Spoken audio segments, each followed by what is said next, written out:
Hello students. तो आज है हमारा day 26 JEE 40 day crash course series का और आज का हमारा टॉपिक है कोऑर्डिनेशन कंपाउंड्स। ये है डिस्क्लेमर। तो सबसे पहले देखते हैं कि आज के लेक्चर में हम कौन कौन से टॉपिक्स कवर करेंगे।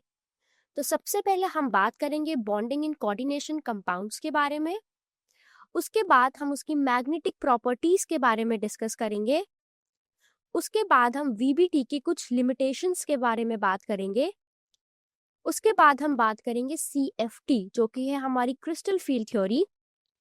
उसके बाद हम देखेंगे क्रिस्टल फील्ड स्प्लिटिंग इन टेट्राहेड्रल कोऑर्डिनेशन एंटिटीज। उसके बाद हम देखेंगे कलर इन कोऑर्डिनेशन कंपाउंड्स। उसके बाद हम देखेंगे स्टेबिलिटी कांस्टेंट और स्टेबिलिटी ऑफ अ कॉम्प्लेक्स। उसके बाद हम इंपॉर्टेंस और एप्लीकेशंस देखेंगे कोऑर्डिनेशन कंपाउंड्स की। और लास्ट में हम बात करेंगे ऑर्गेनोमेटेलिक कंपाउंड्स के बारे में। तो शुरू करते हैं आज के लेक्चर्स में, जिसमें सबसे पहला टॉपिक है हमारा बॉन्डिंग इन कोऑर्डिनेशन कंपाउंड्स।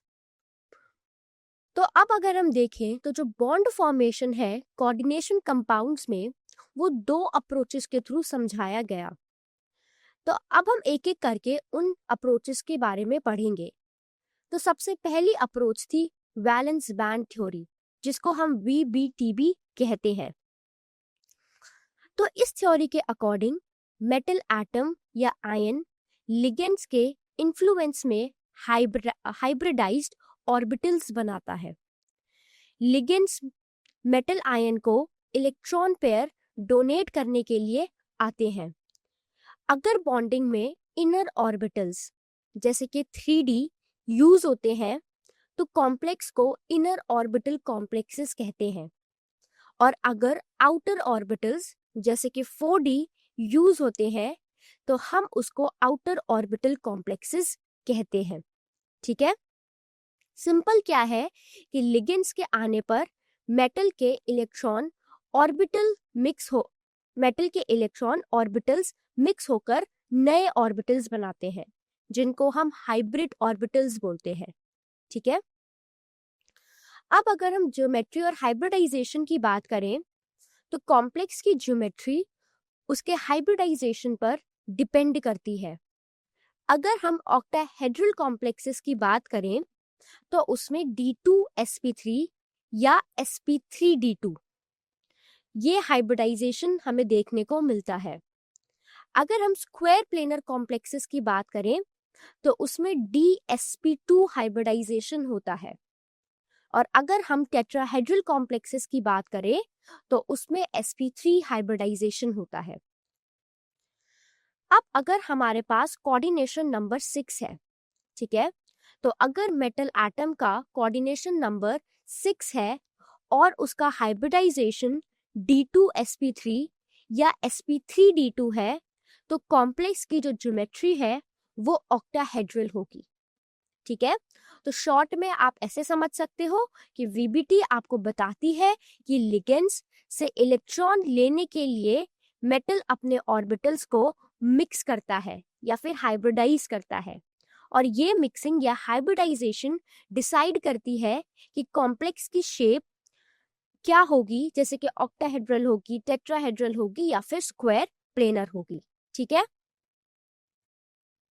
अब हम कॉम्प्लेक्सेस के टाइप्स के बारे में बात करते हैं। तो अगर हम यहाँ पे सबसे पहले देखें, सबसे पहले हम बात करेंगे इनर ऑर्बिटल कॉम्प्लेक्सेस के बारे में।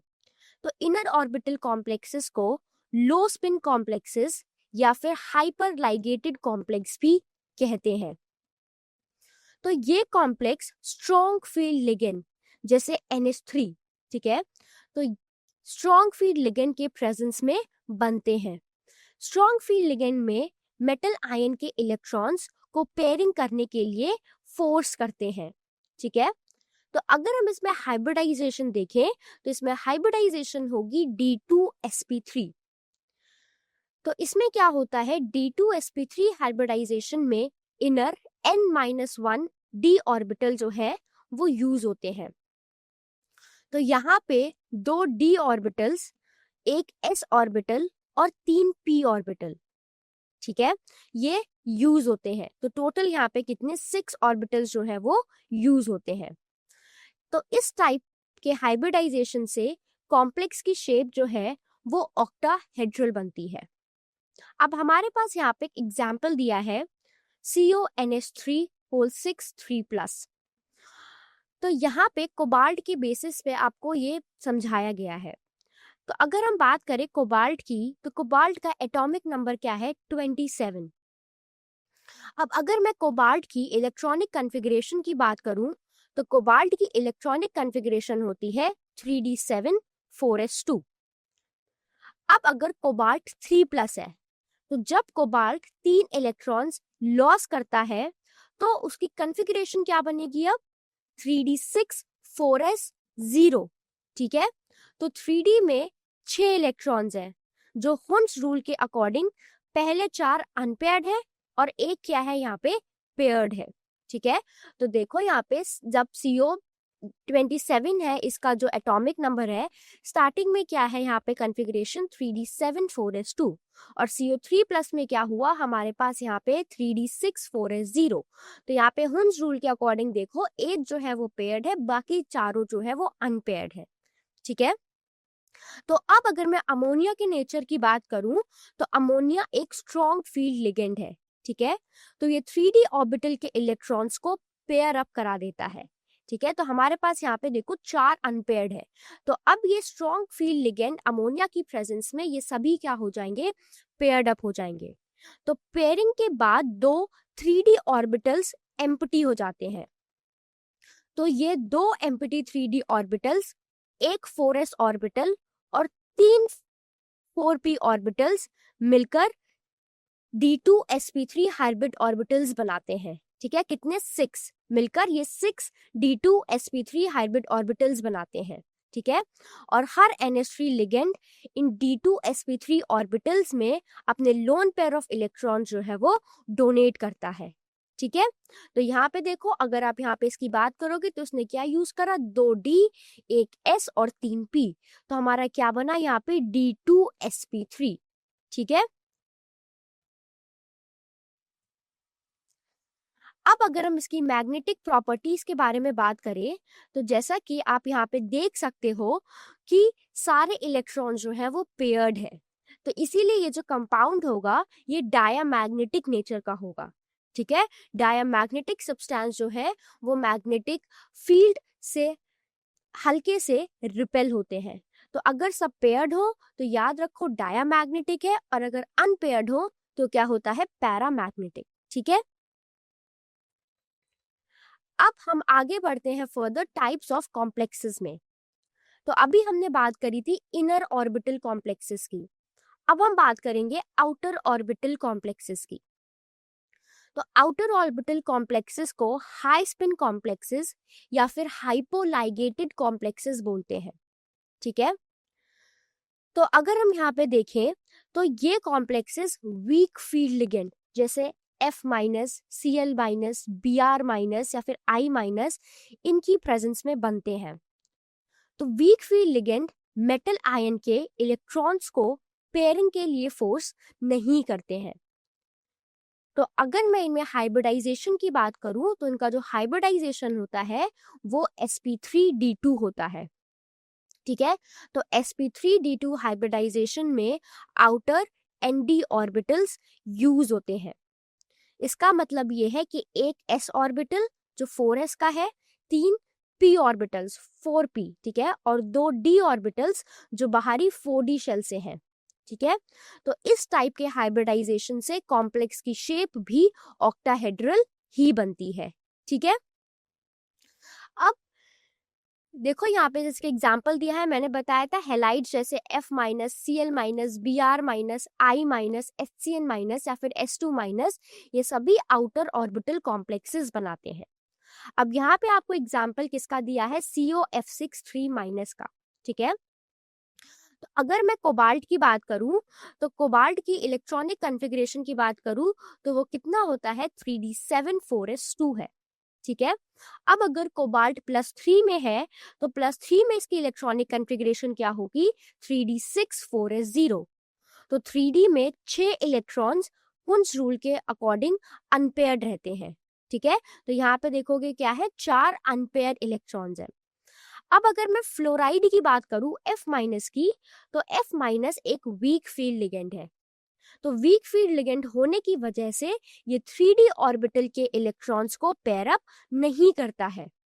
ठीक है, तो पेयरिंग ना होने के कारण 3D ऑर्बिटल्स बॉन्डिंग में यूज नहीं हो पाते हैं।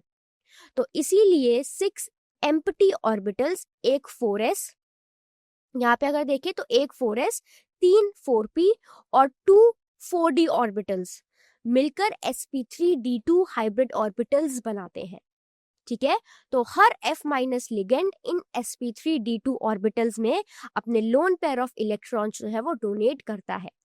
तो यहाँ पे हाइब्रिडाइजेशन क्या आएगी, sp3d2।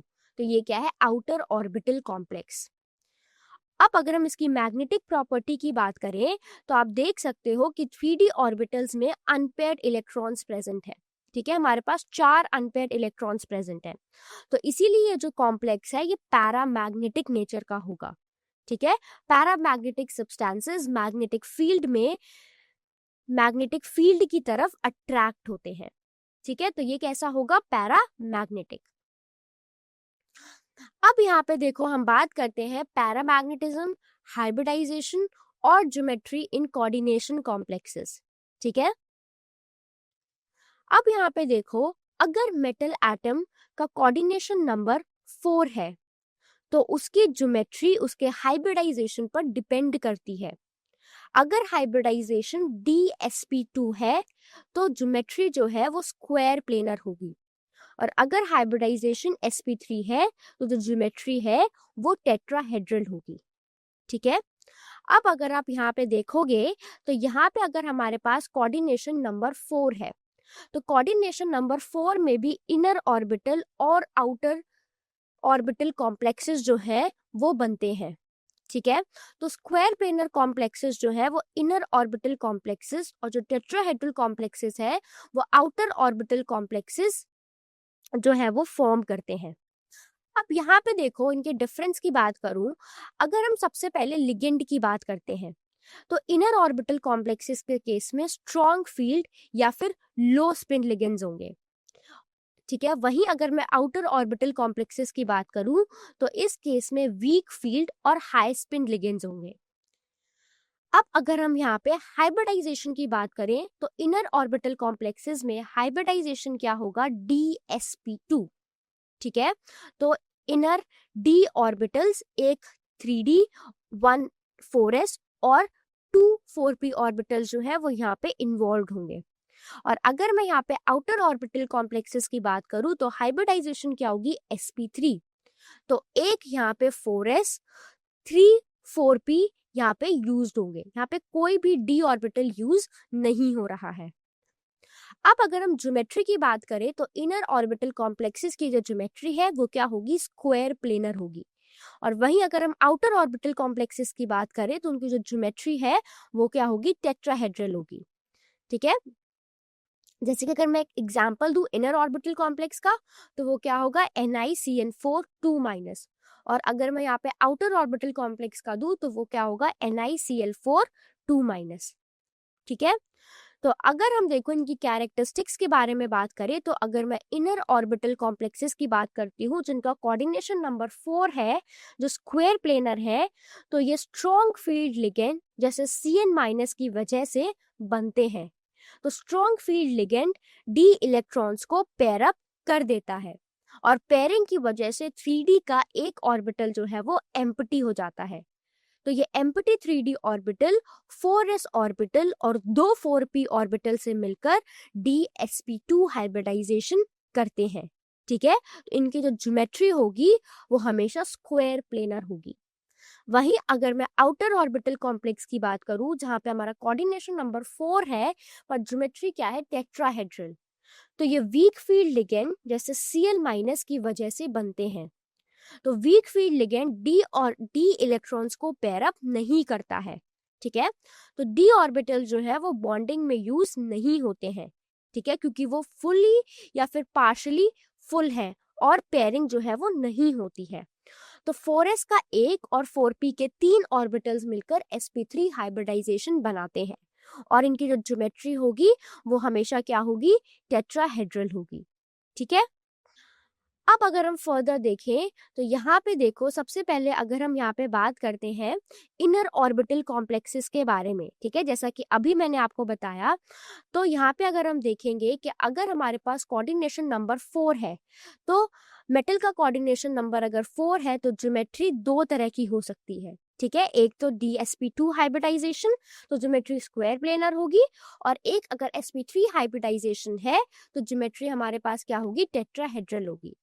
अब देखो इनर ऑर्बिटल कॉम्प्लेक्स की अगर मैं बात करती हूँ तो यहाँ पे हमें एग्जांपल दिया है NiCN4 2-।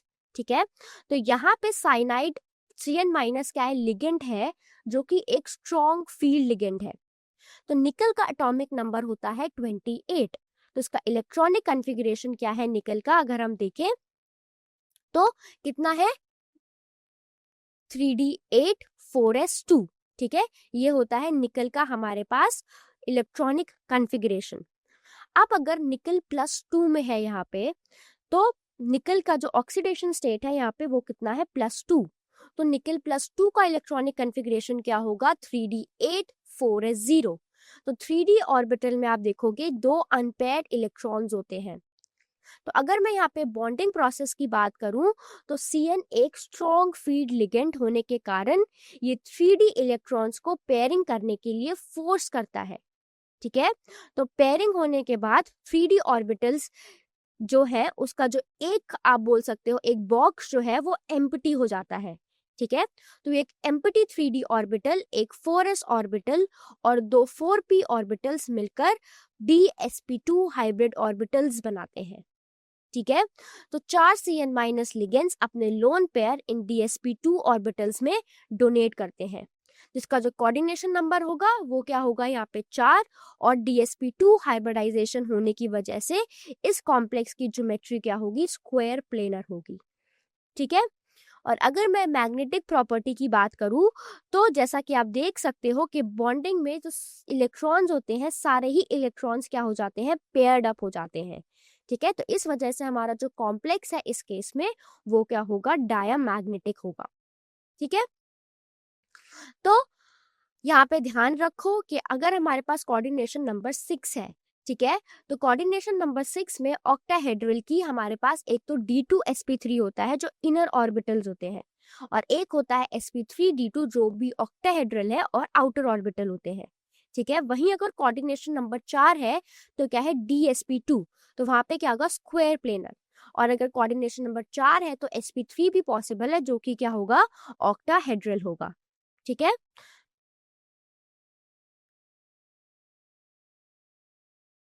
अब यहाँ पे देखो अगर मैं आउटर ऑर्बिटल कॉम्प्लेक्सेस की बात करूं तो यहाँ पे एग्जांपल है COCl4-। ठीक है, तो यहाँ पे देखो कोबाल्ट, कोबाल्ट का अगर हम बात करें इलेक्ट्रॉनिक कॉन्फ़िगरेशन की तो क्या है, 3d7 4s2। ठीक है, तो अगर यहाँ पे कोबाल्ट +2 में है तो क्या होगा, यहाँ पे 3d7 4s0। ठीक है, अब अगर मैं Cl की बात करूं तो Cl क्या है, एक वीक फील्ड लिगेंड है, क्योंकि जो Cl है वो एक वीक फील्ड लिगेंड है, तो वो पेयरिंग को पॉसिबल नहीं कर सकता। ठीक है, तो उस वजह से हम क्या देखेंगे कि यहाँ पे हमारी जो हाइब्रिडाइजेशन होगी वो क्या होगी, sp3 होगी, तो एक s और 3 p ऑर्बिटल जो है वो इन्वॉल्व होंगे। ठीक है, तो यहाँ पे कोई भी पेयरिंग नहीं होगी क्योंकि क्लोरीन एक वीक फील्ड लिगेंड है, इसीलिए जो इलेक्ट्रॉन्स है वो अनपेयर्ड ही रहते हैं। तो हमारे पास हाइब्रिडाइजेशन क्या है, sp3 हाइब्रिडाइजेशन होगी, और हमारे पास हाई स्पिन कॉम्प्लेक्स है ये। ठीक है, तो यहाँ पे अगर हम इसके नेचर की बात करेंगे तो क्योंकि हमारे पास यहाँ पे अनपेयर्ड इलेक्ट्रॉन्स प्रेजेंट है तो इसीलिए ये क्या होगा, पैरामैग्नेटिक होगा। ठीक है, नेक्स्ट अब हम बात करते हैं मैग्नेटिक प्रॉपर्टीज के बारे में। तो magnetic properties of coordination compounds, इसमें हम पैरामैग्नेटिज्म, डायमैग्नेटिज्म और मैग्नेटिक मूवमेंट के बारे में देखेंगे। तो सबसे पहले कोऑर्डिनेशन कॉम्प्लेक्सेस के मैग्नेटिक प्रॉपर्टीज उस पे जो अनपेयर्ड इलेक्ट्रॉन्स प्रेजेंट है उस पर डिपेंड करती है। ठीक है। अगर मैं पैरामैग्नेटिज्म की बात करूं तो जब कॉम्प्लेक्स में एक या एक से ज्यादा अनपेयर्ड इलेक्ट्रॉन्स होते हैं तो वो पैरामैग्नेटिक नेचर का होता है। ठीक है, तो वो मैग्नेटिक फील्ड की तरफ अट्रैक्ट होता है। और वहीं अगर मैं डायामैग्नेटिज्म की बात करूं तो जब कॉम्प्लेक्स में कोई भी अनपेयर्ड इलेक्ट्रॉन नहीं होता है, सारे ही पेयर्ड होंगे, तो वो डायामैग्नेटिक नेचर का होता है। ठीक है, और वो मैग्नेटिक फील्ड से क्या होता है, रिपेल होता है। अब अगर हमें मैग्नेटिक मूवमेंट कैलकुलेट करना है तो मैग्नेटिक मूवमेंट को हम म्यू से डिनोट करते हैं। ठीक है, तो मैग्नेटिक मूवमेंट की वैल्यू अनपेयर्ड इलेक्ट्रॉन्स की वैल्यू से निकाली जाती है। तो इसका फॉर्मूला क्या होता है, mu is equal to under root n n plus 2। ठीक है, और बी एम यहाँ पे क्या है, बोर मैग्नेटॉन। ठीक है, तो एन यहाँ पे क्या है, एन हमारे पास नंबर ऑफ अनपेयर्ड इलेक्ट्रॉन्स है। ठीक है, अब हम चलते हैं लिमिटेशंस ऑफ वीबीटी पे।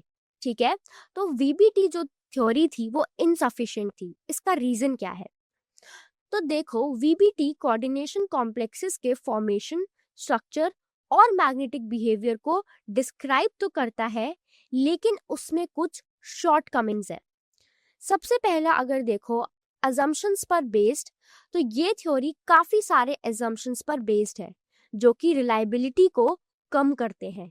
ठीक है, दूसरा अगर हम इसके बात करें क्वालिटेटिव डिस्क्रिप्शन की, तो वीबीटी कोऑर्डिनेशन कंपाउंड्स में बॉन्डिंग को सिर्फ क्वालिटेटिवली एक्सप्लेन करते हैं। ये कॉम्प्लेक्सेस के ऑप्टिकल एब्जॉर्प्शन स्पेक्ट्रा के लिए कोई एक्सप्लेनेशन नहीं बताते हैं। ठीक है, अगर हम इनकी मैग्नेटिक प्रॉपर्टीज के बारे में बात करें तो ये कोऑर्डिनेशन कंपाउंड्स के डिटेल्ड मैग्नेटिक प्रॉपर्टीज को डिस्क्राइब नहीं करता है। इसमें क्या है, इसमें स्टेबिलिटी की कमी होती है। ठीक है, तो वीबीटी कोऑर्डिनेशन कंपाउंड्स की थर्मोडायनेमिक या काइनेटिक स्टेबिलिटीज का क्वांटिटेटिव इंटरप्रिटेशन प्रोवाइड नहीं करता है।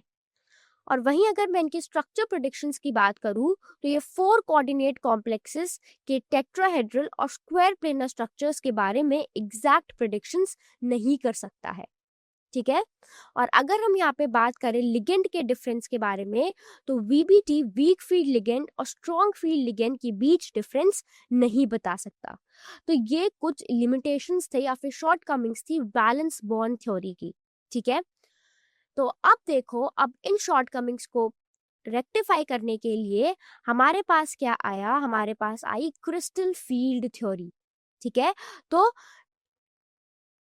अब अगर हम यहाँ पे बात करें क्रिस्टल फील्ड थ्योरी की, तो इसमें हम देखेंगे सबसे पहले स्प्लिटिंग ऑफ डी ऑर्बिटल्स। तो डी ऑर्बिटल्स का स्प्लिटिंग के बारे में अगर देखें तो मेटल आयन के 5 5d ऑर्बिटल्स का लोअर और हायर एनर्जी लेवल्स में डिवाइड हो जाना लिगेंड्स के अप्रोच करने पर डिपेंड करता है या फिर लिगेंड्स के अप्रोच करने पर होता है। ठीक है, तो इस प्रोसेस को क्रिस्टल फील्ड थ्योरी जो कि CFT है उसने एक्सप्लेन करा। ठीक है, तो यहाँ पे देखो क्या होता है, एक गैसियस मेटल एटम या आयन में 5 डी ऑर्बिटल्स की एनर्जी सेम होती है और इन्हें हम डीजेनरेट ऑर्बिटल्स कहते हैं। अब यहाँ पे देखो लिगेंड का क्या इफेक्ट होता है, जब लिगेंड से आने वाले नेगेटिव फील्ड मेटल एटम को सराउंड करता है तो डी ऑर्बिटल्स की जो डीजेनरेसी है वो खत्म हो जाती है। तो ये डी ऑर्बिटल्स स्प्लिट हो जाते हैं और ये स्प्लिटिंग क्रिस्टल फील्ड के नेचर पर डिपेंड करता है। ठीक है, जैसे कि ऑक्टाहेड्रल या फिर टेट्राहेड्रल। तो यहाँ पे अगर हम बात करें crystal field splitting in octahedral coordination entities के बारे में, तो ऑक्टाहेड्रल कॉम्प्लेक्सेस में क्रिस्टल फील्ड स्प्लिटिंग को डेल्टा नॉट से डिनोट किया जाता है। ठीक है, डेल्टा के सब्सक्रिप्ट में हम क्या लिखते हैं, ओ लिखते हैं। ठीक है, जो कि ऑक्टाहेड्रल के लिए होता है। तो इस स्प्लिटिंग एनर्जी को क्रिस्टल फील्ड स्प्लिटिंग एनर्जी भी कहते हैं, CFSE। ठीक है, तो यहाँ पे देखो क्या होता है कि ऑक्टाहेड्रल फील्ड में डीजेनरेट डी ऑर्बिटल्स 2 सेट्स में स्प्लिट हो जाते हैं। एक होता है EG ऑर्बिटल्स जो कि होता है हायर एनर्जी सेट। तो ये 2 ऑर्बिटल्स dz स्क्वायर और dx square minus y square होते हैं। और इनकी एनर्जी जो है वो इंक्रीज हो जाती है 3/5 डेल्टा नॉट से। और अगर मैं यहाँ पे बात करूँ T2G ऑर्बिटल्स की, जो लोअर एनर्जी सेट है, तो ये 3 ऑर्बिटल्स होते हैं, DXY, DYZ और DZX। तो इनकी जो एनर्जी है वो डिक्रीज हो जाती है 2/5 डेल्टा नॉट से। ठीक है, तो हम यहाँ पे देखेंगे crystal field splitting of D orbitals in octahedral complexes. ठीक है, तो यहाँ पे देखो आपको डायग्राम के थ्रू ये जो स्प्लिटिंग है वो समझाई हुई है। तो जब लिगेंड मेटल आयन के पास आते हैं तो उनकी वजह से एक नेगेटिव इलेक्ट्रिकल फील्ड बनता है जो मेटल आयन के डी ऑर्बिटल्स को घेर लेता है। ठीक है, तो जो गैसियस मेटल आयन में पांचों डी ऑर्बिटल्स की एनर्जी सेम होती है, यानी वो क्या होते हैं, वो डी जनरेट होते हैं। तो यहाँ पे देखो फ्री मेटल आयन डायग्राम में आप देखोगे इन सब की एनर्जी सेम है। तो अभी ये क्या है, D generate orbital, D generate होते हैं।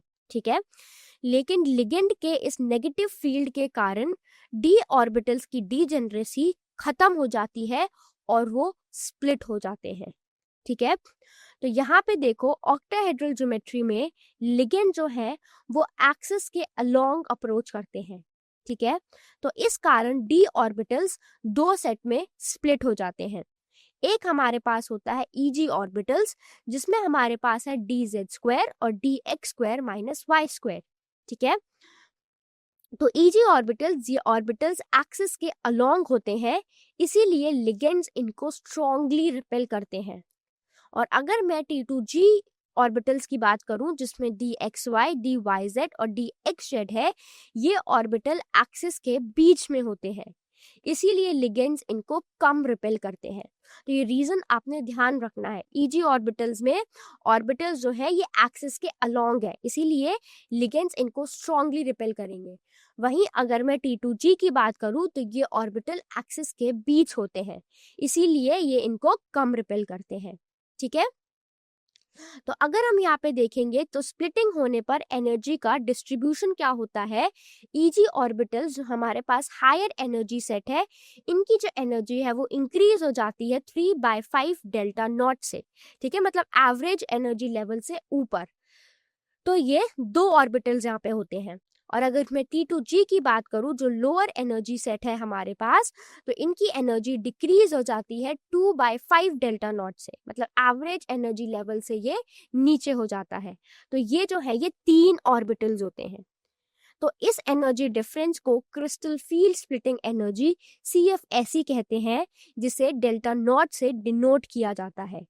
ठीक है, तो अगर हम अब यहाँ पे देखो इलेक्ट्रॉन फिलिंग और पेयरिंग एनर्जी की बात करें, तो डेल्टा नॉट की वैल्यू को एक सिंगल ऑर्बिटल में इलेक्ट्रॉन पेयरिंग के लिए जरूरी एनर्जी से कंपेयर किया जाता है, और इस एनर्जी को हम क्या बोलते हैं, पेयरिंग एनर्जी बोलते हैं।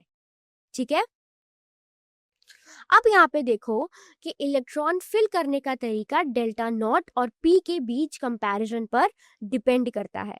अगर delta not greater than P है, ठीक है, अगर हम यहाँ पे बात करें जब delta not greater than P है, तो इलेक्ट्रॉन्स T2G ऑर्बिटल्स में पेयर अप हो जाते हैं, इससे पहले कि वो हायर एनर्जी वाले EG ऑर्बिटल्स में जाए।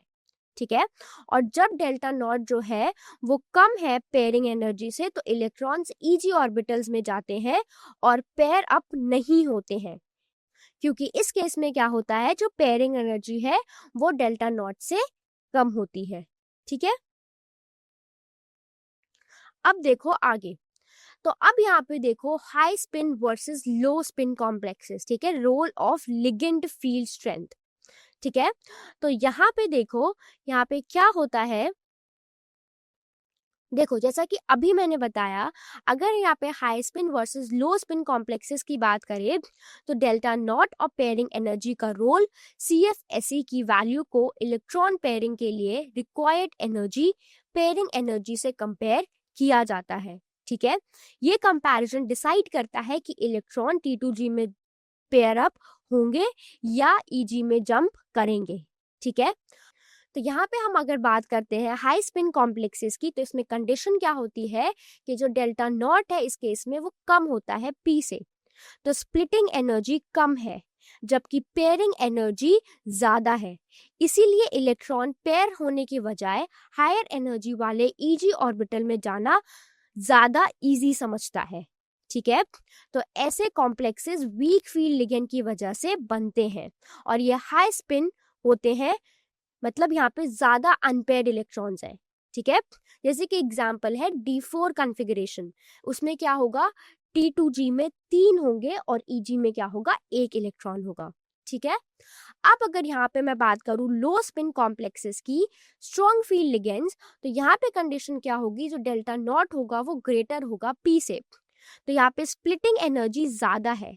इसका मतलब है कि Eg में जंप करना बहुत मुश्किल है, तो इलेक्ट्रॉन T2G ऑर्बिटल में पेयर अप होना जो है वो ज्यादा एनर्जेटिकली फेवर समझते हैं या फिर एनर्जेटिकली फेवरेबल समझते हैं। ठीक है, तो ऐसे कॉम्प्लेक्सेस स्ट्रॉन्ग फील्ड लिगेंड की वजह से बनते हैं और ये लो स्पिन होते हैं, सबसे कम अनपेयर्ड इलेक्ट्रॉन्स हैं। जैसे कि एग्जांपल है D4 कॉन्फ़िगरेशन में T2G में 4 होते हैं और Eg में कितने होते हैं, 0 होते हैं। ठीक है, अब हम यहाँ पे बात करते हैं टेट्राहेड्रल कॉम्प्लेक्सेस के बारे में। ठीक है, अभी तक हमने देखा ऑक्टाहेड्रल, अब देखो टेट्राहेड्रल। तो टेट्राहेड्रल में जो स्प्लिटिंग पैटर्न है वो क्या हो जाता है, रिवर्स हो जाता है। तो टेट्राहेड्रल कि अगर हम बात करें टेट्राहेड्रल कोऑर्डिनेशन एंटिटी फॉर्मेशन के बारे में, तो जो D ऑर्बिटल है वो स्प्लिटिंग पैटर्न जो है वो रिवर्स है ऑक्टाहेड्रल कॉम्प्लेक्सेस के कंपैरिजन में। ठीक है, तो tetrahedral splitting energy delta T से हम डिनोट करते हैं और इसको ऑक्टाहेड्रल स्प्लिटिंग एनर्जी से हम एक रिलेशनशिप के थ्रू रिलेट कर सकते हैं। तो यहाँ पे डेल्टा T किसके बराबर होता है, 4/9 डेल्टा नॉट के। ठीक है, अब यहाँ पे देखो आपको एनर्जी डायग्राम दिया हुआ है। तो टेट्राहेड्रल कोऑर्डिनेशन एंटिटी जब बनती है तो D ऑर्बिटल स्प्लिटिंग पैटर्न ठीक रिवर्स होते हैं ऑक्टाहेड्रल कॉम्प्लेक्सेस के स्प्लिटिंग पैटर्न से। तो इसको फॉर्मूला क्या होता है, delta T is equal to 4/9 delta nought, मतलब tetrahedral splitting energy octahedral splitting energy से काफी कम होती है। ठीक है, तो यहाँ पे अगर हम देखेंगे तो ऑर्बिटल स्प्लिटिंग एनर्जीज इतनी ज़्यादा नहीं होती है कि इलेक्ट्रॉन्स को पेयरिंग करने के लिए ये फोर्स कर सकें, इसीलिए लो स्पिन कॉन्फ़िगरेशन बहुत कम ही देखे जाते हैं। ठीक है, अब यहाँ पे क्या होगा, हमेशा यहाँ पे ऑलवेज हाई स्पिन होगा। ठीक है, तो less crystal field stabilisation energy CFSE होने के कारण इलेक्ट्रॉन्स को पेयर करना पॉसिबल नहीं होता है, इसीलिए सारे टेट्राहेड्रल कॉम्प्लेक्सेस हाई स्पिन होते हैं। मतलब इलेक्ट्रॉन्स पहले ऊपर वाले T2 सेट में जाते हैं और पेयरिंग बाद में होती है। ठीक है, अब यहाँ पे अगर हम स्पेक्ट्रोकेमिकल सीरीज के बारे में यहाँ पे अगर देखते हैं, तो लिगेंड्स को उनकी क्रिस्टल फील्ड स्ट्रेंथ के इंक्रीजिंग ऑर्डर में अरेंज करने को स्पेक्ट्रोकेमिकल सीरीज कहते हैं। ठीक है, तो स्ट्रॉन्ग लिगेंड ज्यादा स्प्लिटिंग करेंगे, वीक लिगेंड जो है वो कम स्प्लिटिंग करेंगे। ठीक है, तो देखो यहाँ पे आपको डायग्राम दिया गया है क्रिस्टल फील्ड का, जो आपको और बेटर से चीजों को एक्सप्लेन करता है। ठीक है, तो यहाँ पे देखो पांचों D ऑर्बिटल्स की एनर्जी सेम है। अगर मैं फ्री आयन की बात करती हूँ, तो लिगेंड के आने से D ऑर्बिटल्स की एवरेज एनर्जी है वो थोड़ी बढ़ जाती है। तो जो एनर्जी लेवल है वो दो सेट्स में टूट जाते हैं। एक लोअर एनर्जी सेट जो हमारा E सेट है, इसमें दो ऑर्बिटल्स होते हैं dz² और dx² - y²। तो इनकी एनर्जी डेल्टा T के टोटल वैल्यू से 3/5 कम हो जाती है।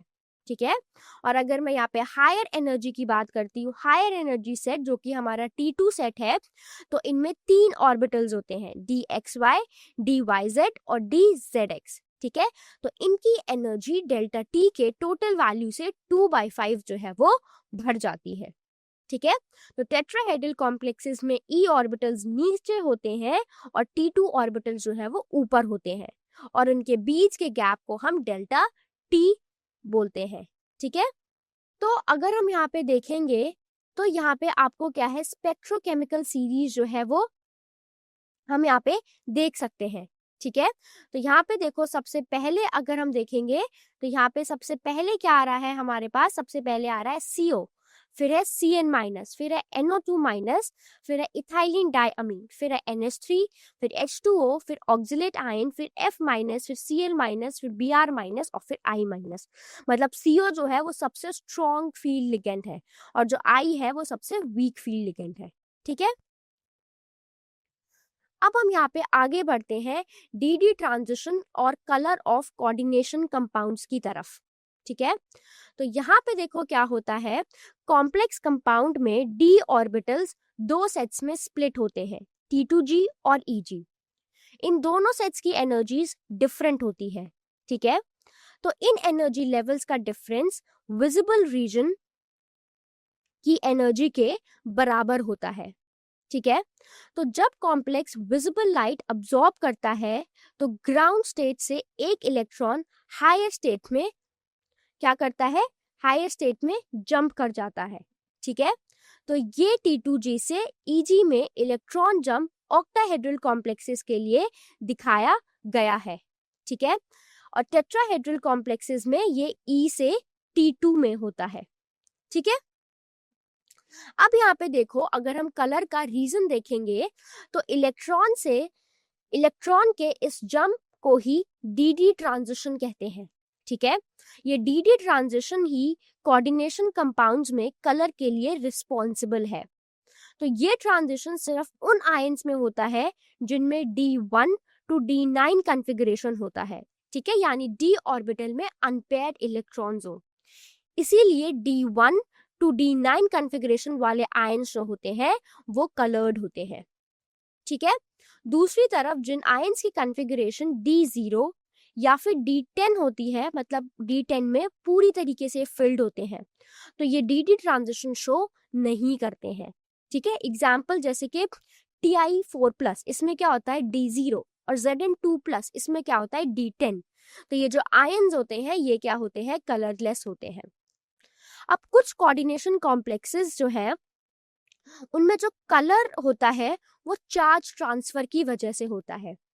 तो कुछ कोऑर्डिनेशन कॉम्प्लेक्सेस में कलर डी ट्रांजिशन के अलावा चार्ज ट्रांसफर के कारण भी हो सकता है, जैसे कि परमैंगनेट आयन MnO4 माइनस में Mn+7 होता है जो कि D0 कॉन्फ़िगरेशन है। तो Mn7+ होने के बावजूद भी कलर होता है। ठीक है। उसका कलर क्या होता है, डीप पर्पल, जिसका रीजन क्या है, लिगेंड से मेटल में चार्ज ट्रांसफर होता है। ठीक है। अब देखो अब हम बात करते हैं स्टेबिलिटी ऑफ कॉम्प्लेक्स आयन के बारे में। ठीक है। तो कॉम्प्लेक्स आयन की स्टेबिलिटी को स्टेबिलिटी कांस्टेंट K या overall formation constant beta N, मतलब बीटा लिखते हैं और N उसके सब्सक्रिप्ट में लिखते हैं, बीटा N की टर्म्स में बताया जाता है। ठीक है। अब अगर हम बात करें स्टेबिलिटी कांस्टेंट और फॉर्मेशन कांस्टेंट की, तो अगर कोई कॉम्प्लेक्स, सपोज आपने कोई भी MLN ले लिया, अगर कोई कॉम्प्लेक्स है जैसे कि MLN, तो और उसका जो बीटा N है, ठीक है, उसका ओवरऑल फॉर्मेशन कांस्टेंट है, तो यहाँ पे क्या होगा देखो, जैसे कि यहाँ पे देखो हमारे पास एक कॉम्प्लेक्स है MLN, तो जो बीटा N होगा वो क्या होगा, MLN upon concentration of M into concentration of LN, और ये किसके बराबर होगा, K1 into K2 into K3 till Kn तक। ठीक है। तो यहाँ पे अगर हम बात करें तो ये जो हमारा बता रहा है ये ओवरऑल फॉर्मेशन कांस्टेंट है। ठीक है। तो बीटा एन को इक्विलिब्रियम कॉन्सेंट्रेशन की टर्म्स में हम ऐसे एक्सप्रेस कर सकते हैं, मतलब जब बीटा एन जो है हमारा ओवरऑल फॉर्मेशन कांस्टेंट है, जब इसकी वैल्यू हाई होती है तो कॉम्प्लेक्स उतना ही स्टेबल होता है। ठीक है। अब अगर हम इनके स्टेप वाइज फॉर्मेशन की बात करते हैं तो कॉम्प्लेक्स एक स्टेप में नहीं बनता, बल्कि ये मल्टीपल स्टेप्स में बनता है। ठीक है। तो इनका स्टेप वाइज फॉर्मेशन होता है। तो यहाँ पे देखो जैसे कि हमें ये लिखा है कि अगर हम देखें तो K1 K2 से Kn तक ये सारे इनको क्या बोलते हैं, स्टेप वाइज फॉर्मेशन कांस्टेंट बोलते हैं। ठीक है। और 1/k को क्या बोलते हैं, इसको हम इंस्टेबिलिटी कांस्टेंट कहते हैं। ठीक है। अब अगर हम फैक्टर्स जो है वो अफेक्ट कर रहे हैं स्टेबिलिटी को, उनको देखेंगे तो कॉम्प्लेक्स आयन की स्टेबिलिटी दो मेन फैक्टर्स पर डिपेंड करती है। एक होता है higher charge of central metal atom, ठीक है। तो स्टेबिलिटी सेंट्रल मेटल आयन के आयनिक पोटेंशियल पर डिपेंड करती है। तो आयनिक पोटेंशियल किसके बराबर है? आयनिक चार्ज अपॉन आयनिक रेडियस। तो मेटल आयन का चार्ज जितना ज्यादा होगा और रेडियस जितना कम होगा, रिजल्ट में ग्रेटर आयनिक पोटेंशियल जो है वो हमें मिलेगा, ठीक है। तो उतनी ही ज्यादा हमारी क्या होगी? स्टेबिलिटी होगी, ठीक है। तो यहाँ पे रीजन देखो क्या है कि हाई चार्ज डेंसिटी लिगेंड के इलेक्ट्रॉन्स को उतनी ही मजबूती से अपनी तरफ खींचेगी, ठीक है। दूसरा यहाँ पे क्या देखेंगे हम? दूसरा देखेंगे greater base strength of ligand. तो लिगेंड की बेस स्ट्रेंथ जितनी ज्यादा होगी, स्टेबिलिटी भी उतनी ही ज्यादा होगी। तो स्ट्रॉन्ग बेस वाले लिगेंड्स मेटल आयन के साथ स्ट्रॉन्ग कोऑर्डिनेट बॉन्ड्स बनाते हैं। स्ट्रॉन्गर बॉन्ड्स का मतलब है ज्यादा स्टेबल कॉम्प्लेक्स, ठीक है। जैसे कि अगर मैं बात करूं NH3 की, तो वो एक स्ट्रॉन्गर बेस है, और H2O क्या है? वो एक वीकर बेस है। तो NH3 H2O से ज्यादा स्टेबल कॉम्प्लेक्स बनाएगा, ठीक है। अब यहाँ पे अगर हम फर्दर स्टेबिलिटी ऑफ कॉम्प्लेक्स के बारे में बात करते हैं, तो हमारा थर्ड है रिंग फॉर्मेशन, या फिर हम इसको क्या बोलते हैं? किलेशन भी बोलते हैं। तो कॉम्प्लेक्सेस के स्ट्रक्चर में रिंग फॉर्मेशन स्टेबिलिटी जो है वो बढ़ाता है, ठीक है। तो जो रिंग फॉर्मेशन है ये स्टेबिलिटी बढ़ाने वाला एक चीफ फैक्टर है, ठीक है, मतलब एक मेन फैक्टर है। तो अगर हम किलेट इफेक्ट की बात करें, तो जब एक मल्टीडेंटेट लिगेंड मेटल आयन के साथ जुड़कर एक रिंग लाइक स्ट्रक्चर बनाता है, तो इस इफेक्ट को हम किलेट इफेक्ट बोलते हैं, ठीक है। तो chelate complexes non chelate complexes से बहुत ज्यादा स्टेबल होते हैं, ठीक है। अब यहाँ पे देखो, अगर मैं मैक्रोसाइक्लिक इफेक्ट के बारे में बात करूं, तो अगर कोई मल्टीडेंटेट लिगेंड, ठीक है, साइक्लिक हो और उसमें कोई स्टेरिक इफेक्ट ना हो, तो स्टेबिलिटी में और ज्यादा इंक्रीज हो जाता है, ठीक है। मतलब जो स्टेबिलिटी है वो और ज्यादा बढ़ जाती है। ये ज्यादा स्टेबल कॉम्प्लेक्सेस बनाते हैं और इस इफेक्ट को हम मैक्रोसाइक्लिक इफेक्ट बोलते हैं, ठीक है। इसका रीजन क्या है कि साइक्लिक लिगेंड्स में मेटल आयन को एक केज की तरह घेर लेते हैं, जिससे कॉम्प्लेक्स बहुत स्ट्रॉन्ग और रिजिड बन जाता है, ठीक है। अब यहाँ पे देखो क्या है, अब हम यहाँ पे देखेंगे कि कॉम्प्लेक्स की स्टेबिलिटी को EAN रूल से भी डिटरमाइन किया जाता है। EAN रूल क्या है? इफेक्टिव एटॉमिक नंबर रूल, ठीक है। तो यहाँ पे देखो क्या होता है, अगर कोई कॉम्प्लेक्स में मेटल का effective atomic number nearest inert gas के एटॉमिक नंबर के बराबर हो जाता है, तो कॉम्प्लेक्स हाईली स्टेबल होता है, ठीक है। तो यहाँ पे इसको कैलकुलेट कैसे करते हैं? तो अगर हम यहाँ पे देखें, तो जो EAN है वो किसके बराबर है? Atomic number of metal plus valency plus 2 into CN के बराबर है, ठीक है। तो वैलेंसी क्या है? मेटल आयन पर जितना चार्ज है उसको हम क्या बोलते हैं? वैलेंसी बोलते हैं, ठीक है। और CN क्या है? यहाँ पे कोऑर्डिनेशन नंबर है, ठीक है। तो देखो एग्जांपल अगर मैं लूँ, तो आयरन है, आयरन का एटॉमिक नंबर क्या है? 26 है, ठीक है। तो आयरन Fe2 प्लस आयन की फॉर्म में कोऑर्डिनेशन नंबर 6 के साथ कॉम्प्लेक्स बनाता है, ठीक है, जहाँ पे कोऑर्डिनेशन नंबर किसके बराबर होगा? 6 के बराबर होगा। यहाँ पे तो EAN किसके बराबर होगा? एटॉमिक नंबर ऑफ मेटल जो कि 26 है, माइनस यहाँ पे क्या हो जाएगा? -2 प्लस 2 इंटू 6, ये किसके बराबर हो जाएगा? 36 के बराबर हो जाएगा, ठीक है। क्योंकि 36 क्रिप्टन का एटॉमिक नंबर है, इसीलिए ये जो कॉम्प्लेक्स है ये क्या होगा? इस केस में स्टेबल होगा, ठीक है। अब देखो, अब हम आगे बढ़ते हैं एप्लीकेशंस ऑफ कोऑर्डिनेशन कंपाउंड की तरफ। तो यहाँ पे सबसे पहले हम देखेंगे हार्डनेस ऑफ वाटर के बारे में, ठीक है, हार्डनेस ऑफ वाटर एस्टिमेशन। तो पानी की हार्डनेस को Na2EDTA के साथ सिंपल टाइट्रेशन से एस्टिमेट किया जा सकता है, ठीक है। तो Ca2 प्लस और Mg2 प्लस आयंस जो हार्डनेस के लिए रिस्पॉन्सिबल है, EDTA के साथ स्टेबल कॉम्प्लेक्सेस बनाते हैं। इस कॉम्प्लेक्स फॉर्मेशन का यूज टाइट्रेटिंग एजेंट के रूप में होता है, ठीक है। अब अगर हम यहाँ पे फर्दर आगे देखें एक्सट्रैक्शन ऑफ मेटल के बारे में, तो सिल्वर और गोल्ड जैसे मेटल के important extraction process complex formation का यूज करते हैं। जैसे कि अगर एग्जाम्पल देखो तो गोल्ड को साइनाइड कॉम्प्लेक्स AuCN2- के रूप में एक्सट्रैक्ट किया जाता है, ठीक है, जिसको हम हाइड्रोमेटलर्जी कहते हैं। अब अगला अगर हम प्योरिफिकेशन ऑफ मेटल्स देखें तो कोऑर्डिनेशन कंपाउंड्स का यूज करके मेटल्स को प्योरीफाई किया जा सकता है, ठीक है, और फिर उनको डीकम्पोज करके प्योर मेटल निकालते हैं, ठीक है। जैसे कि यहाँ पे अगर एग्जाम्पल देखो तो इम्प्योर निकल को NiCO4 कॉम्प्लेक्स में कन्वर्ट किया जाता है और फिर इस कॉम्प्लेक्स को हीट करके प्योर निकल मिलता है, और ये जो प्रोसेस है ये हमारा क्या है, मोन्स प्रोसेस है।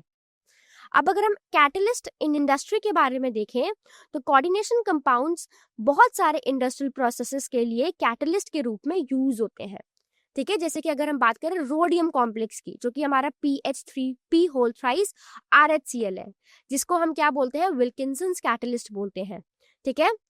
तो रोडियम कॉम्प्लेक्स, जिसे अगर हम विल्किंसंस कैटलिस्ट बोले तो एल्कीन्स के हाइड्रोजनेशन के लिए यूज होता है, ठीक है। लास्ट में अगर हम यहाँ पे किलेट थेरेपी के बारे में बात करें तो एनिमल्स और प्लांट्स में टॉक्सिक प्रोपोर्शन में मौजूद मेटल्स को किलेट थेरेपी से रिमूव किया जाता है, ठीक है। तो एग्जाम्पल क्या है, तो अगर हम यहाँ पे देखें तो कॉपर और आयरन को डीप पेनिसिलामाइन और डेस्फेरिऑक्साइम बी द्वारा बी जैसे लिगेंड्स यूज करके जो है वो रिमूव किया जाता है, ठीक है। तो ये लिगेंड्स टॉक्सिक मेटल्स के साथ stable non toxic chelate complexes बनाते हैं, जिन्हें बॉडी से आसानी से निकाला जा सकता है, ठीक है। अब हम यहाँ पे लास्ट में बात करते हैं बॉन्डिंग इन मेटल कार्बोनिल्स के बारे में, ठीक है। तो कार्बोनिल्स वो कोऑर्डिनेशन कंपाउंड्स हैं जहां transition metals carbon monoxide ligands के साथ सिनर्जिक इंटरेक्शन के थ्रू बॉन्ड बनाते हैं, ठीक है। तो यहाँ पे देखो आपको एक सिनर्जिक बॉन्डिंग का एग्जाम्पल जो है वो बताया गया है। अब सबसे पहले अगर मैं सिनर्जिक इफेक्ट के बारे में बात करूं तो सिनर्जिक इफेक्ट का मतलब है कि दो प्रोसेसेस एक साथ होकर बॉन्ड को बहुत ज्यादा मजबूत करते हैं। अब अगर यहाँ पे सबसे पहले हम सिग्मा डोनेशन की बात करें तो CO लिगेंड अपने कार्बन एटम पर मौजूद लोन पेयर ऑफ इलेक्ट्रॉन्स को मेटल के एम्प्टी ऑर्बिटल में डोनेट करता है, ठीक है। तो यहाँ पे जैसे कि आप डायग्राम में देख सकते हो ये सिग्मा बॉन्डिंग, ठीक है। इसमें तो ये क्या कर रहा है, ये जो कार्बोनिल है हमारा लिगेंड है, तो ये अपने कार्बन एटम में जो present lone pair of electrons है ये उसको मेटल के एम्प्टी डी ऑर्बिटल में डोनेट करेगा, ठीक है। तो इससे क्या होगा, इस सिग्मा डोनेशन से मेटल एटम पर जो इलेक्ट्रॉन डेंसिटी है वो क्या होती है, बढ़ जाती है, ठीक है। तो अब क्या होता है, अब अगर हम यहाँ पे पाई बैक डोनेशन की बात करें तो मेटल पर जो इलेक्ट्रॉन डेंसिटी बढ़ गई है वो अब मेटल के फिल्ड डी ऑर्बिटल से CO लिगेंड के empty pi star anti bonding orbital में डीलोकलाइज हो जाती है, ठीक है। और इससे क्या होगा, इससे हम रेसिप्रोकल प्रोसेस कहते हैं, ठीक है। तो लिगेंड जो है वो यहाँ पे क्या हो रहा है, मेटल डोनेशन और मेटल लिगेंड पाई बैक डोनेशन यहाँ पे देखने को मिलता है, ठीक है। तो यहाँ पे अगर हम इसका रिजल्ट देखेंगे सिनर्जिक बॉन्डिंग का तो ये सिग्मा डोनेशन और pi back donation synergic effect create करते हैं। तो इस सिनर्जिक बॉन्डिंग की वजह से CO लिगेंड और मेटल सेंटर के बीच का जो बॉन्ड है वो बहुत ज्यादा मजबूत हो जाता है, ठीक है। तो वही चीज जो है वो आपको इस डायग्राम के थ्रू इस प्रोसेस में समझाई गई है, ठीक है। तो स्टूडेंट्स अब हम कुछ प्रैक्टिस क्वेश्चंस डिस्कस करेंगे, ठीक है, 9 से लेके 16 तक। तो चलते हैं हम अपने पहले क्वेश्चन में। तो पहले क्वेश्चन में आपको बताना है कि कितने ज्योमेट्रिकल आइसोमर्स जो है वो गिवन कॉम्प्लेक्स में पॉसिबल होंगे, ठीक है। आपको कॉम्प्लेक्स क्या दिया है, CO NO2 whole thrice NH3 whole thrice. तो इसके कितने ज्योमेट्रिकल आइसोमर्स पॉसिबल हैं, 2, 4, 5 या फिर 6। तो अगर हम इसका आंसर देखेंगे, इसका सही आंसर है ऑप्शन नंबर 2, ठीक है। तो अब देखो ये जो कॉम्प्लेक्स है ये कौन से टाइप का है, यहाँ पे 3 हमारे पास NO2 लिगेंड्स प्रेजेंट है और 3 हमारे पास NH3 लिगेंड्स प्रेजेंट है, ठीक है। तो ये कौन सा टाइप हुआ, MA3B3 हुआ, ठीक है। तो A हमारा पहला लिगेंड है जो NO2 है और NO2 हमारा दूसरा लिगेंड है, ठीक है। तो ये जो दोनों लिगेंड्स है ये सेंट्रल मेटल एटम कोबाल्ट से क्या है, ज्वाइंट है। तो अगर हम इसके ज्योमेट्रिकल आइसोमर्स की बात करेंगे तो Ma3B3 टाइप के दो ज्योमेट्रिकल आइसोमर्स पॉसिबल होते हैं। एक होता है फेशियल और एक होता है मेरिडोनियल। तो पहला स्ट्रक्चर देखो जिसको हम ट्रांस या मेरिडोनियल आइसोमर कहते हैं। तो मेरिडोनियल आइसोमर में तीन आइडेंटिकल लिगेंड्स ऐसे अरेंज्ड होते हैं कि दो एक दूसरे के ट्रांस होते हैं और तीसरा दोनों के सिस होता है जो ऑक्टाहेड्रन के मेरिडियन के अलोंग होते हैं। ठीक है, इसीलिए इसे ट्रांस या मेरिडोनियल आइसोमर कहते हैं। अब कॉम्प्लेक्स का दूसरा स्ट्रक्चर सिस या फेशियल है जिसमें कोबाल्ट 3 अमोनिया और 3 NO2 मॉलिक्यूल से बॉन्डेड है। तो फेशियल आइसोमर में 3 आइडेंटिकल लिगेंड्स म्यूचुअली सिस होते हैं और ऑक्टाहेड्रन के एक ट्रायंगुलर फेस को ऑक्यूपाई करते हैं जिसमें उनके बीच कोई ट्रांसपेयर जो है वो प्रेजेंट नहीं होता है। इसीलिए हम इसको सिस या फेशियल आइसोमर कहते हैं। ठीक है, तो आप देख सकते हो कि हमारे पास यहाँ पे दो ज्योमेट्रिकल आइसोमर्स हैं, एक ट्रांस या मेरिडोनियल और एक क्या है, सिस और फेशियल। ठीक है, अब चलो अगले सवाल पे। नेक्स्ट क्वेश्चन में आपको प्लैटिनम का एक कॉम्प्लेक्स दिया गया है जिसमें आपके पास 4 टाइप के लिगेंड्स है, एक PY, pyridine, अमोनिया, ब्रोमीन और Cl। अब हमें बताना है कि इस कॉम्प्लेक्स में कितने ज्योमेट्रिकल आइसोमर्स होंगे, 2, 3, 4 या 0। तो यहाँ पे सबसे पहले देखो इसका सही आंसर है ऑप्शन नंबर बी जो कि है 3। तो सबसे पहले देखो टाइप देखा करो कि कौन से टाइप का है। तो अब देखो क्योंकि सारे लिगेंड्स यहाँ पे अलग अलग है तो प्लैटिनम कॉम्प्लेक्स में सभी लिगेंड्स अलग अलग हैं और ये सभी कैसे हैं, मोनोडेंटेट है। मतलब हर ligand central metal atom platinum से सिर्फ एक बार अटैच्ड है। इसीलिए हम कह सकते हैं कि हमको जो दिया गया कॉम्प्लेक्स है ये MABCD टाइप का है और यहाँ पे A, B, C और D अलग अलग लिगेंड्स है। A हमारा pyridine है, B हमारा अमोनिया है, C ब्रोमीन है और D क्या है, क्लोरीन है। ठीक है, और M हमारा क्या है, प्लैटिनम है जो हमारा सेंट्रल मेटल एटम है। तो अब अगर हम देखें तो MABCD टाइप कॉम्प्लेक्स के 3 ज्योमेट्रिकल आइसोमर्स जो है वो पॉसिबल होते हैं। तो अब आप इस गिवन पिक्चर को ऑब्जर्व करो तो आप यहाँ पे देखोगे कि प्लैटिनम को सेंटर में प्लेस किया जाएगा क्योंकि ये एक सेंट्रल मेटल एटम है और इसके remaining ligands A, B, C और D जो है वो इससे अटैच्ड होंगे। तो अब इन 3 स्ट्रक्चर्स में देखो, सबसे पहले हम देखो कि हमने जो फर्स्ट स्ट्रक्चर में क्या करा, pyridine की पोजीशन को हम तीनों स्ट्रक्चर्स में फिक्स कर देते हैं। ठीक है, तो अब हमने pyridine की पोजीशन को फिक्स कर दिया है तो pyridine को उस पोजीशन पर ही रखेंगे और बाकी लिगेंड्स की प्लेसेस को हम इंटरचेंज करेंगे। ठीक है, अब सेकंड स्ट्रक्चर में देखो क्या हुआ, सेकंड स्ट्रक्चर में जो pyridine है वो तो सेम पोजीशन पर है लेकिन क्या हुआ, अमोनिया की पोजीशन जो है वो चेंज हो गई और ब्रोमीन की पोजीशन भी चेंज हो गई। तो अमोनिया ब्रोमीन की पोजीशन आपस में इंटरचेंज हो गई और pyridine वही है और क्लोरीन भी अभी भी वही है।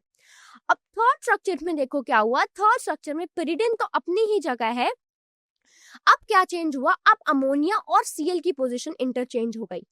ठीक है, तो इस तरीके से अगर आप देखोगे तो हमें MABCD के 3 ज्योमेट्रिकल आइसोमर्स जो है वो मिलेंगे। ठीक है, अब नेक्स्ट क्वेश्चन में आपको बताना है कि गिवन कॉम्प्लेक्स के जो कि एक स्क्वायर प्लेनर कॉम्प्लेक्स है इसके कितने ज्योमेट्रिकल आइसोमर्स होंगे। ठीक है, तो 2 होंगे, 3 होंगे, 4 होंगे या फिर 6 होंगे। तो आपको ये बताना है, आपको कॉम्प्लेक्स क्या दिया है, PTCl PY NH3 NH2OH whole plus. तो यहाँ पे देखो इसका सही आंसर है ऑप्शन नंबर बी मतलब 3। ठीक है, तो यहाँ पे देखो ये complex platinum, chlorine, pyridine, ammonia पूरा पॉजिटिव एक स्क्वायर प्लेनर कॉम्प्लेक्स है जो हमें क्वेश्चन में गिवन है। ठीक है, तो अब अगर हम इसके स्ट्रक्चर देखेंगे तो जब हम इस कॉम्प्लेक्स का स्ट्रक्चर ड्रॉ करते हैं आइसोमर्स फाइंड करने के लिए तो हम क्या करेंगे, इससे कनेक्टेड एक ग्रुप में से क्लोरीन, pyridine, अमोनिया या NH2OH हम एक ग्रुप को फिक्स कर देंगे और बाकी ग्रुप्स को क्या करेंगे, अरेंज करेंगे, जैसा कि अभी हमने पहले वाले केस में करा था। तो यहाँ पे भी हमने सेम करा है। ठीक है, तो यहाँ पे डायग्राम में देखो हमने क्या करा है, हमने pyridine की पोजीशन फिक्स कर दी। ठीक है, अब सेकंड वाले में देखो क्या है, pyridine की पोजीशन तो फिक्स है, क्लोरीन की भी वही है, NH3 और NH2OH की पोजीशन को हमने इंटरचेंज करा है। थर्ड वाले में देखो क्या करा है, पिरिडीन की पोजीशन तो हमने तीनों में फिक्स कर रखी है। अब यहाँ पे क्या है, किसकी पोजीशन में इंटरचेंज हुआ है, थर्ड वाले में NH2 और Cl की पोजीशन में इंटरचेंज हुआ है, अगर आप सेकंड वाले के पर्सपेक्टिव से कंपेयर करोगे। ठीक है, तो इसीलिए इस कॉम्प्लेक्स में भी क्या है, 3 ज्योमेट्रिकल आइसोमर्स जो है वो प्रेजेंट है। अब देखते हैं अगला सवाल। इस क्वेश्चन में हमारे पास एक रिएक्शन दी है, CONH3 whole 4 Br2 plus Br minus gives CONH3 whole thrice Br3 plus NH3। तो इस रिएक्शन के अकॉर्डिंग हमें दिए गए 4 स्टेटमेंट में से हमें बताना है कि कौन सा स्टेटमेंट करेक्ट है। फर्स्ट स्टेटमेंट ये है कि अगर रिएक्टेंट कॉम्प्लेक्स एक सिस स्ट्रक्चर है तो रिएक्शन के बाद हमें 2 आइसोमर्स मिलेंगे। सेकेंड स्टेटमेंट है, अगर रिएक्टेंट कॉम्प्लेक्स जो आप रिएक्शन में देख रहे हैं वो एक ट्रांस आइसोमर है तो रिएक्शन के बाद 2 आइसोमर्स फिर भी हमें मिलेंगे। थर्ड स्टेटमेंट है, अगर रिएक्टेंट कॉम्प्लेक्स एक ट्रांस स्ट्रक्चर है तो रिएक्शन के बाद सिर्फ एक आइसोमर मिलेगा। और फोर्थ स्टेटमेंट है, अगर रिएक्टेंट कॉम्प्लेक्स एक सिस आइसोमर है तो सिर्फ एक आइसोमर बनता है। तो अब हमें बताना है इसमें से करेक्ट स्टेटमेंट्स क्या है। ऑप्शन ए है 1 और 2, बी है 1 और 3, सी है 3 और 4 और डी है सेकंड और फोर्थ। ठीक है, तो जब आप इस क्वेश्चन में सॉल्व करोगे इसका सही आंसर है ऑप्शन नंबर बी, मतलब फर्स्ट और थर्ड स्टेटमेंट सही है। तो अगर देखो, अगर हमारा रिएक्टेंट आयन एक सिस कॉम्प्लेक्स या सिस आइसोमर है तो जो रिएक्शन है वो यहाँ पे कुछ इस तरीके से होगी।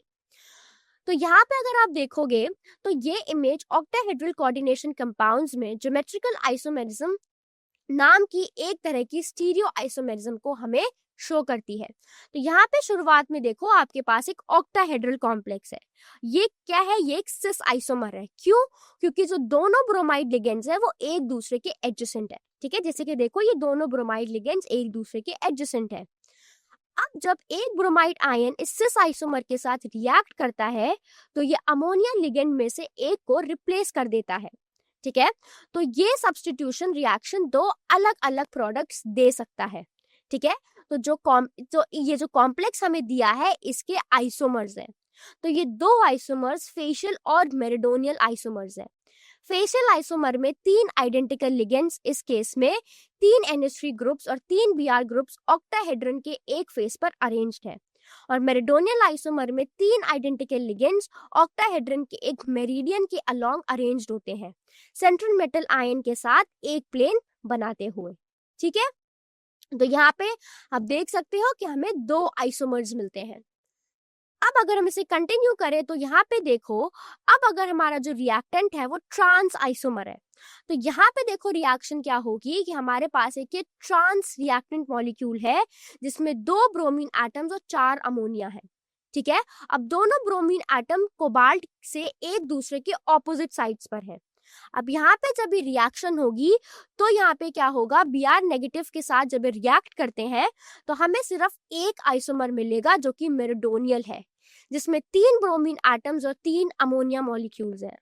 तो ब्रोमीन लिगेंड्स इस तरह से अरेंज्ड हैं कि 2 एक दूसरे के ट्रांस है और तीसरा दोनों के सिस है, जो ऑक्टाहेड्रन के एक मेरिडियन के अलोंग लाई करता है और सेंट्रल मेटल आयन के साथ एक प्लेन बनाता है।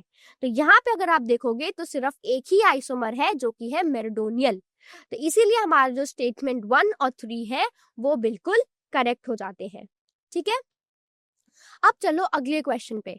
आपको 4 ऑप्शंस दिए हैं, इसमें से आपको बताना है कौन सा ऑप्टिकल आइसोमेरिज्म शो करेगा।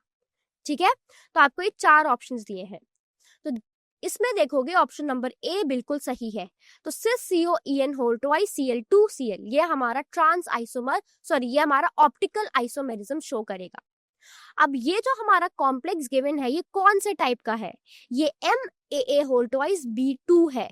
ठीक है, क्योंकि यहाँ पे देखो जो EN है ये इथाइलिन डाइअमीन एक बाइडेंटेट लिगेंड है, तो इसीलिए ये AA है, क्योंकि ये सेंट्रल मेटल एटम से 2 बॉन्ड्स के साथ अटैच होगा, इसीलिए ये हमारा बाइडेंटेट लिगेंड है। ठीक है, तो हमारा कॉम्प्लेक्स इस टाइप का होगा। अब यहाँ पे देखो कि आपको यहाँ पे 2 स्ट्रक्चर्स दिए हुए हैं। ठीक है, तो सिस कॉम्प्लेक्स में आप देख सकते हो कि दोनों क्लोरीन लिगेंड्स और दोनों इथाइलिन डाइअमीन लिगेंड्स एक दूसरे के साइड बाय साइड और डायरेक्टली कोबाल्ट से अटैच्ड है। इसीलिए हम इस स्ट्रक्चर को सिस स्ट्रक्चर कहते हैं और ये क्या है, ऑप्टिकली एक्टिव है। बट अगर हम यहाँ पे ट्रांस वाले स्ट्रक्चर को देखते हैं, तो जब हम ट्रांस वाले स्ट्रक्चर को यहाँ पे देखेंगे तो उसमें क्या होगा, क्लोरीन एक दूसरे के एग्जैक्टली अपोजिट अटैच्ड है, मतलब फेसिंग ईच अदर, और ये कोबाल्ट से बॉन्डेड है। और इथाइलिन डाइअमीन भी एक दूसरे को फेस कर रहे हैं, फेसेस भी एक दूसरे के ऑपोजिट है, इसीलिए हम इसे ट्रांस कॉम्प्लेक्स कहते हैं। और ये क्या है, ये ऑप्टिकली इनएक्टिव है क्योंकि इसमें प्लेन ऑफ सिमेट्री प्रेजेंट है। ठीक है, तो अगर आप देखो, अगर मैं कोबाल्ट से यहाँ ऊपर की तरफ जाऊं तो भी मुझे क्लोरीन मिलेगा, और अगर मैं नीचे की तरफ जाऊं इक्वल डिस्टेंस पे तो भी मुझे क्लोरीन मिलेगा। तो यहाँ पे आप देखोगे कि प्लेन ऑफ सिमेट्री होने की वजह से ये जो ट्रांस कॉम्प्लेक्स है ये ऑप्टिकली इनएक्टिव है, इसीलिए ये जो सिस वाला है ये ही सिर्फ ऑप्टिकली एक्टिव होगा। ठीक है, अब अगर हम यहाँ पे दूसरा ऑप्शन देखते हैं जो कि हमारा है CONH3 4Cl2, ये दिखा सकता है दोनों सिस और ट्रांस आइसोमर। ठीक है, तो ट्रांस फॉर्म में जिसमें कोबाल्ट 2 Cl और 4 अमोनिया मॉलिक्यूल से बॉन्डेड है, तो एक ट्रांस स्ट्रक्चर है क्योंकि अमोनिया और क्लोरीन एक दूसरे से के ऑपोजिट अटैच्ड है। लेकिन ये स्ट्रक्चर क्या है, ऑप्टिकली इनएक्टिव है क्योंकि इसमें भी प्लेन ऑफ सिमेट्री है। वहीं ये जो दूसरा स्ट्रक्चर देख रहे हो ये सिस स्ट्रक्चर है, बट ये भी ऑप्टिकली इनएक्टिव है क्योंकि इसमें भी प्लेन ऑफ सिमेट्री प्रेजेंट है। ठीक है, अब अगर नेक्स्ट ऑप्शन देखोगे तो इस नेक्स्ट ऑप्शन में हमें फेशियल और मेरिडोनियल आइसोमर्स मिलेंगे, लेकिन ये दोनों भी ऑप्टिकली इनएक्टिव है। तो ये देखो, ये है हमारा फेशियल आइसोमर जिसमें कोबाल्ट 3 क्लोरीन और 3 अमोनिया से बॉन्डेड है, और ये भी क्या है, ऑप्टिकली इनएक्टिव क्योंकि इसमें भी प्लेन ऑफ सिमेट्री है। और ये दूसरा देखोगे मेरिडोनियल आइसोमर है, लेकिन ये भी ऑप्टिकली इनएक्टिव है due to plane of symmetry. ठीक है, अब चलते हैं अगले क्वेश्चन में। इनमें से जो कॉम्प्लेक्सेस गिवन है is not expected to exhibit optical isomerism, इसमें से कौन सा ऑप्टिकल आइसोमेरिज्म नहीं दिखाएगा? तो इसका सही आंसर है ऑप्शन नंबर बी। ठीक है, तो ऑप्टिकल आइसोमेरिज्म उन कॉम्प्लेक्सेस द्वारा दिखाया जा सकता है जिनमें प्लेन ऑफ सिमेट्री नहीं होगी। अब ये जो आपको कॉम्प्लेक्स गिवन है ये Ma3B3 टाइप का कॉम्प्लेक्स है। तो अगर आप देखोगे तो M कोबाल्ट को रिप्रेजेंट कर रहा है, A अमोनिया को जो कि 3 है, और B क्लोरीन को जो भी 3 है। ठीक है, अब हमारे पास ये जो Ma3B3 टाइप का कॉम्प्लेक्स है ये फेशियल और मेरिडोनियल आइसोमर्स दोनों एग्जिबिट करता है, लेकिन दोनों फॉर्म्स में अगर आप देखोगे तो जो सिमेट्री है यहाँ पे वो मौजूद है। इसका मतलब है दोनों में प्लेन ऑफ सिमेट्री मौजूद है, इसीलिए ये जो कॉम्प्लेक्स है ये ऑप्टिकल आइसोमेरिज्म एग्जिबिट नहीं करेगा। अब चलते हैं अगले सवाल पे, इसमें से कौन सा ऑप्टिकल आइसोमर है? ठीक है, आपको 4 ऑप्शंस दिए और बताना है कि इसमें से कौन सा ऑप्टिकल आइसोमेरिज्म शो करेगा। इसका सही आंसर है ऑप्शन नंबर बी। तो ये जो कॉम्प्लेक्स है COEN3+, ये MA3 टाइप का है क्योंकि इसमें सिर्फ एक लिगेंड है इथाइलिन डाइअमीन, तो इसमें कोई प्लेन ऑफ सिमेट्री या सेंटर ऑफ सिमेट्री प्रेजेंट नहीं है, तो ये ऑप्टिकली एक्टिव है। तो अगर आप डायग्राम में देखोगे तो देख सकते हो कि कोबाल्ट 3 मॉलिक्यूल्स इथाइलिन डाइअमीन से कनेक्टेड है जो कि एक बाइडेंटेट लिगेंड है। तो अगर आप बीच में एक मिरर रखते हो तो आपको एक मिरर इमेज दिखेगी, लेकिन ये दोनों जो मिरर इमेजेस है ये एक दूसरे पर सुपर इम्पोजेबल नहीं है, मतलब non super imposable mirror images है। तो इसका मतलब ये है कि अगर आप राइट इमेज और लेफ्ट इमेज, अगर आप राइट इमेज को लेफ्ट इमेज पर रखते हो तो वो एक दूसरे से मैच नहीं करेंगी। ठीक है, अब अगला सवाल ये है कि आपको 2 कॉम्प्लेक्सेस दिए हैं और आपको बताना है इसमें से कौन सा आइसोमेरिज्म दिखा रहे हैं, लिंकेज, कोऑर्डिनेशन, आयनाइजेशन या सॉल्वेट। तो इसका सही आंसर है लिंकेज। अब यहाँ पे अगर आप ध्यान से देखोगे तो ये जो गिवन कंपाउंड है ये लिंकेज आइसोमेरिज्म दिखा रहा है क्योंकि इसके पास एक एम्बीडेंटेट लिगेंड है। जो SCN है ये हमारा एक एम्बीडेंटेट लिगेंड है। ये ऐसा लिगेंड है जिनके पास 2 एटम्स होते हैं जो डायरेक्टली सेंट्रल मेटल एटम से साथ बॉन्ड बना सकते हैं, लेकिन याद रखना एक टाइम पर सिर्फ एक ही बनाता है। तो SCN में क्या होगा, यहाँ पे अगर आप देखोगे तो एक तो ये S की साइड से भी कर सकता है और एक ये नाइट्रोजन वाली साइड से भी कर सकता है। ठीक है, तो क्योंकि अगर आप स्ट्रक्चर देखोगे यहाँ पे तो पहला स्ट्रक्चर में देखोगे ये क्या है, PD एक तरफ C6H5, एक तरफ ये S वाली साइड से बॉन्ड कर रहा है PD के साथ, पैलेडियम के साथ, और दूसरे वाले डायग्राम में नाइट्रोजन वाली साइड से बॉन्ड कर रहा है पैलेडियम के साथ। तो ये क्या है, एक लिंकेज आइसोमेरिज्म। याद रखो जहां पे भी एम्बिडेंटेट लिगेंड प्रेजेंट है तो वो लिंकेज आइसोमेरिज्म शो करेगा। So thank you so much students, I hope जो क्वेश्चंस हमने और जो थ्योरी हमने डिस्कस करी सभी को समझ आई होगी। Thank you so much for your attention.